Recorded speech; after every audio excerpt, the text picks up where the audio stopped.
Hey, what's going on, everyone, and welcome back to Rail the Gutter. So we're just going to do a really quick review on some, honestly, Shimano knockoff pedals. That's pretty much what these are. These are like Shimano 105 Ultegra style knockoff imitation pedals.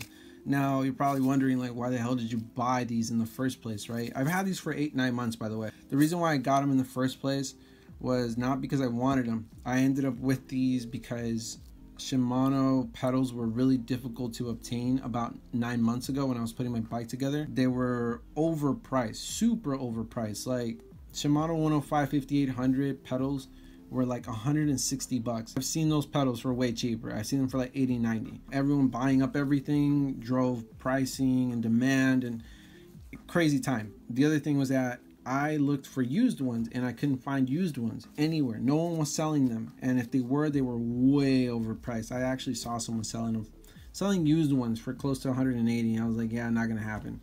So that left me with, you know, one option, and that was just to buy these pedals. I could have gone for some other ones that I saw, but the spacing between the crank arm and the pedal was just way too small, and I wanted something with a little more length. So that's how I ended up with these. Now, general information, obviously the body of this pedal is a Shimano 105 Ultegra, even some Dura-Ace, I think, style. So it's very familiar to a lot of you, I'm sure. Tension adjustment is exactly the same as a Shimano. So you just use a small Allen key, and you know the plus symbol is right here, negative is right there. Negative is to loosen it, to make it looser, and the plus is to obviously push your adjustment to the tightest setting that you can possibly put. Now, if you're curious as to how you mount them, 6mm Allen key will set these onto your crank arms pretty easily. And this is what the bottom looks like. The sides, don't mind the scratches. These are pretty heavily used.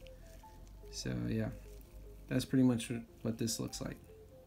Pretty standard. Looks, like I said, just like a Shimano. The weight of these is 153 grams. And you're looking at a total of 306. So not the lightest pedal in the world, but not the heaviest. The other thing is that the Pro Men name doesn't really matter. These pedals come in all sorts of different names for some odd reason. You know, they're, again, imitation knockoffs, and they come in all sorts of different prices. The pricing is very crazy, so I can't even give you a set price, but what I paid for these was $40. So from what I've seen recently, they're still priced close to that, so I'm gonna say about 40 bucks.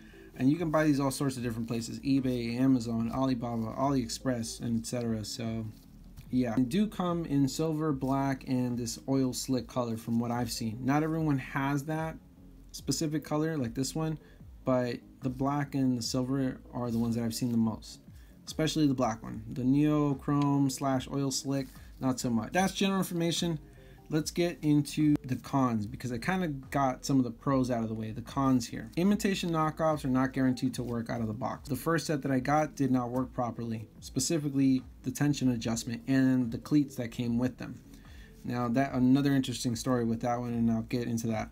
The right side worked just fine, left side did not work properly, sent it back, got a replacement. These are the replacements. This is the cleat that gets sent to you. You do end up with with a set of cleats. Now, you're probably wondering what's wrong with this one, other than the fact that it doesn't say Shimano. It's supposed to have a 6-degree float. This thing, actually, when I tried clicking into this pedal with this cleat, this thing had a ridiculous amount of, it was floating probably 8 to maybe close to 9 to 10 degrees. So every time I would try and pedal with it, the cleat actually wanted to basically pop out of the pedal, and I thought originally that it was the pedal. So what I did was I set this off to the side, and I ended up using my original Shimano cleat with this that actually says Shimano on here, and it's a yellow one, and it worked actually just fine. So that's how I know that this cleat just doesn't work. This is a crappy cleat. I don't know, I think it's probably just rounded edges, or maybe this section here isn't like properly like lined up. I don't know. So if you get these pedals, you see this cleat, just chuck it off to the side and buy yourself the original Shimano cleats that are yellow, and they'll most likely work just fine. And lastly, if you decide to go with imitation knockoff pedals, remember the first two things is that, you know, they may not work right off the bat, and the cleat, you know, it's just not going to work, period. Most likely is the fact that you know, you're taking a bit of a gamble. When you do get them, check everything. Check your tension adjustments, check your axle, make sure that this thing is properly tightened up to the body. Make sure that these two screws here are properly tightened, and make sure that everything, the housing, is not cracked or anything like that. So yeah, other than that, I can say that in my personal time of having these, I haven't had any issues with them, surprisingly. In terms of training, like every single time that I've used them, I haven't had a problem with them so far. I've used them in races, I've used them in training, I've used them in hard sprints, like really hard, like we're talking about like 38, 39 miles an hour sprints, and they haven't failed me so far. So yeah, I mean, if you do plan on getting them, they could work out for you, but just make sure that you're careful when you do check everything. So that's really it. That's all I got for you guys. I'll make sure that I upload another video of servicing these, because that's actually what I'm going to do right here, right now. But I'll make sure I upload that secondary video soon after this one. So that's all. That's all I got for you guys. I hope you guys enjoyed the video. I'll catch you guys at the other one.